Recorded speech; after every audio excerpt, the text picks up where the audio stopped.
Here we are again, and this time let's address lead-based paint and lead-based paint hazards disclosure. So lead-based paint disclosure in simple terms. Guys, keep it simple. This actually, if you ever have question, actually says that we need to do this for any property that was built prior to 1978, so 1977 and earlier. This particular one is real simple with the address of the property. And if we have a house that was built after 12/31/1977, otherwise anything that has 1978, it is exempt under the lead-based paint disclosure regulations. They don't have to disclose. So here's the beauty to this. All they've got to do, initial here, go to the bottom, they sign. And that's all we need. So it's a simple form for us when we have a home that was built in 1978 or later. Now, anything that was built prior to 1978, so 12/31/1977 or earlier, the seller's got some very basic questions. So, seller has no knowledge of lead-based paint or lead-based paint hazards. Seller has no records. So, you're going, what's the difference? One guy's is simply knowledge of, the other is records or reports of.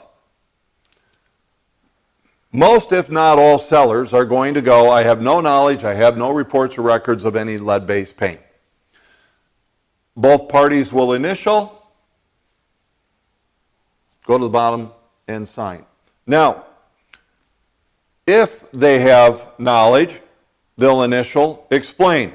If they have records or reports, they'll have initials and they will explain. Seller's agent has certain responsibilities. Agent is informed the seller of the seller's obligations under 42 U.S.C. Anyway, and is aware of his or her responsibility to ensure compliance. And the seller's agent, this would be us if we're on that side, will have our initials here. By the way, if we receive this, it needs to be completed the same way, but by the sellers and the listing agent. If we're on the purchaser side, or we're on the listing side and getting this back, here's all they're doing. Initialing, purchaser received copies of all the information listed above. So if there's any information from records or their knowledge, they've got that information. They've received the pamphlet, Protect Your Family from Lead in the Home. Well, if you're working with a buyer, that's a requirement that they do receive that. They will initial that. But here's what we know about this part. Typically, buyers aren't concerned about lead-based paint. I'm not going to talk them out of it. I'm just saying that since lead-based paint has come around as a disclosure, I've never had anybody actually be concerned about it to where they tested the property.